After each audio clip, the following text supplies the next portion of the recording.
পৃথিবীতে আল্লাহর বড় বড় দয়ার কথা আমরা শুনেছি। সবচাইতে বড় দয়া রহমত আল্লাহর পক্ষ থেকে মানুষের জন্য চারটা পেয়েছি। কয়টা বলেন বলেন? তিরমিজি শরীফের হাদিস। আল্লাহর নবী বলেন, এক নম্বরে মানুষের সবচাইতে বড় দয়া, কিন্তু এটা পেলে মানুষ বেজার হয়।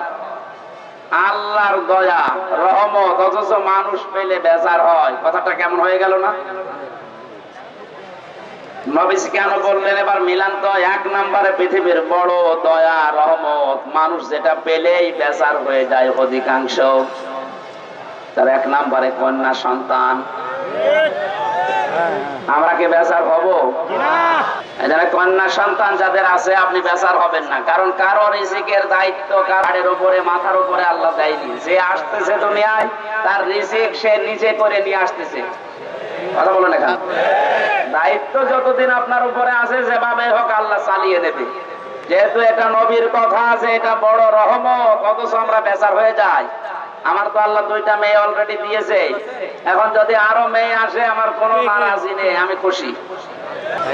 দ্বিতীয় নম্বরে হাদিসের ব্যাখ্যা শুধু বলছি, নবীজি জানিয়েছেন যারা মেয়ের বাবা আছো, মেয়েটা যখন কোন বাড়িতে আসে ফেরেশতা পর্যন্ত বাড়িতে নাজিল হয়ে যায়।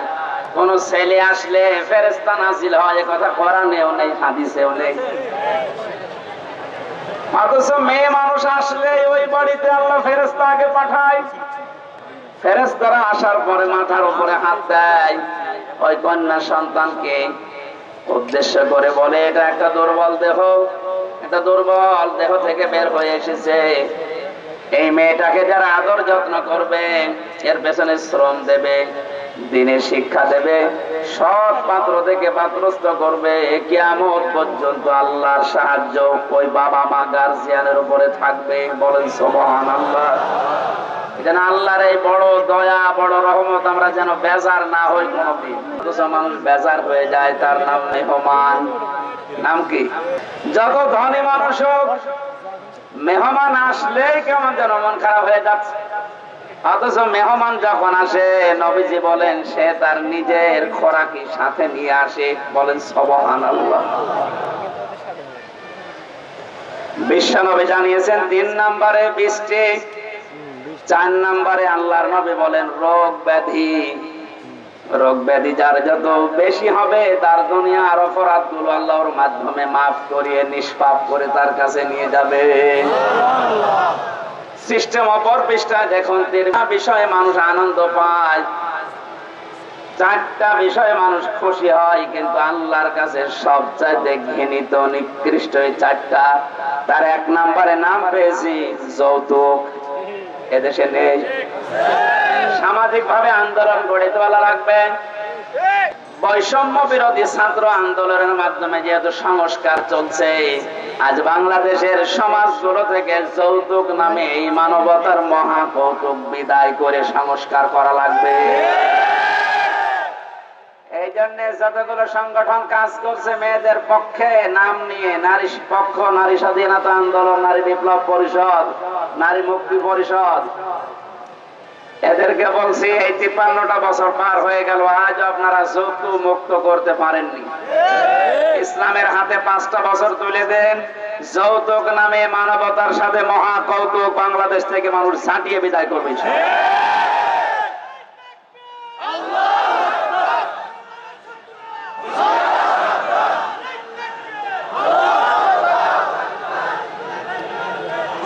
গায়বান্ধাবাসী 2 নম্বরে পেয়েছি আল্লাহর কাছে ঘৃণিত, মানুষের কাছে খুব আনন্দ লাগে, মজা লাগে, তার নাম গীবত। নাম কি? এটা করা যাবে না। নবীজি বলেন 3 নম্বরে মিথ্যা বলা, 4 নম্বরে সুদ আর ঘুষ খাওয়া। এই 4টা বিষয় আল্লাহর কাছে ঘৃণিত, কিন্তু মানুষ খুব বেশি আনন্দ পায়, মজা পায়। আমরা যেন বিরত থাকতে পারি। বলেন আমিন। দরুদ আর সালাম পাঠ করি আমাদের নবী। কিয়ামতে যাকে সামনে তোলা হবে আর তার উম্মতদেরকে পেছনে তোলা হবে। এখন নবীর উম্মত আমরা হতে পেরেছি কিনা এটা একা নিজের কাছে জিজ্ঞাসা করি। আল্লাহর নবী জানিয়েছেন আমার উম্মত তো তারা। সূরা আরাফের ভেতরে 2 জায়গায় আল্লাহ এই আয়াতটা দিয়েছেন।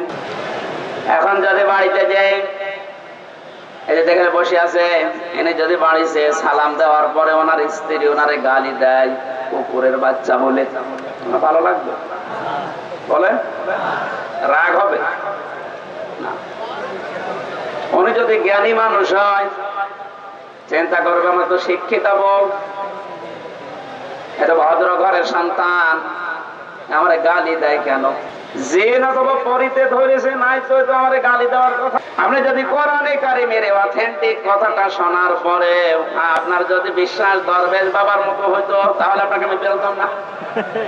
দরবেশ কোরআন হাতে নিয়ে বলেছিল এর ভেতরে সমস্যা আছে, এই কারণেই তো দাড়ি কেটে ফেলেছে। আল্লাহকে অপমান করিয়েছে শুধু কোরআনে কারিমে সন্দেহ আছে এর ভেতরে, এই কথা বলার কারণে। যে লোকটা এই কথা বলতে পারে তার ঈমান বলে কিছু থাকার কথা।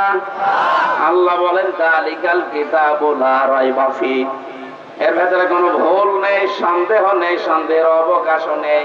আর ওটা হাতে নিয়ে বলেছে এর ভেতরে সমস্যা আছে, তবে মেজর না। বলেন নাউজুবিল্লাহ। আমার ভাইরা, অল্প সময় কথা বলবে গরমে, কিন্তু কথাগুলো আপনাকে নিয়ে যাওয়া লাগবে। ইয়াসিন বলে আল্লাহ যার নাম দিলেন তার নাম মুহাম্মদ রাসূলুল্লাহ। সুতরাং আজকে থেকে যদি বিবেকটা কাজে লাগে, মুহাম্মদ রাসূলুল্লাহ বাদ দিয়ে আপনি আর কাউকে নেতা আদর্শ হিসাবে মানবেন না। এই কথা দেওয়া যায় না। আলহামদুলিল্লাহ। শিশু সদন এতিমখানার নাম দিয়েছে। এতিম এই শব্দটার ব্যাখ্যা শুনছিলেন, এত গুরুত্বপূর্ণ বিষয় এটা। বিশ্ব নবী নিজে এতিম ছিলেন। নবীজি জানিয়েছেন কেউ যদি এতিমের মাথায় হাত বলায় যতগুলো চুল পড়বে অতগুলো সওয়াব হবে। এতিমের দায়িত্বে যারা থাকবে কিয়ামতে নবীর সাথে এভাবে পাশাপাশি জান্নাতে থাকতে পারবে। এই সুন্দর একটা প্রতিষ্ঠানের উদ্যোগে আজকের আয়োজন। কলারেল পাইলট সরকারি উচ্চ বিদ্যালয়ে, পলাশবাড়ি পৌরসভা, গাইবান্ধা। এতিমদের যে দায়িত্বে তিনি আছেন, আল্লাহ যেন এতিমদের এই দায়িত্ব পালন করার কারণে জান্নাতে নবীর সাথে এভাবে পাশাপাশি ব্যবস্থা করে দেন। সামনে বসা মুসলমান ভাইরা, পর্দার আড়ালের সম্মানিতা মা এবং বোনেরা, প্রাণ প্রিয় গাইবান্ধাবাসী, দল মত নির্বিশেষে কোরআনের এই আয়োজনে যারা সাড়া দিয়েছেন ইবাদত মনে করে, এটা কিন্তু এখন ইবাদত চলছে।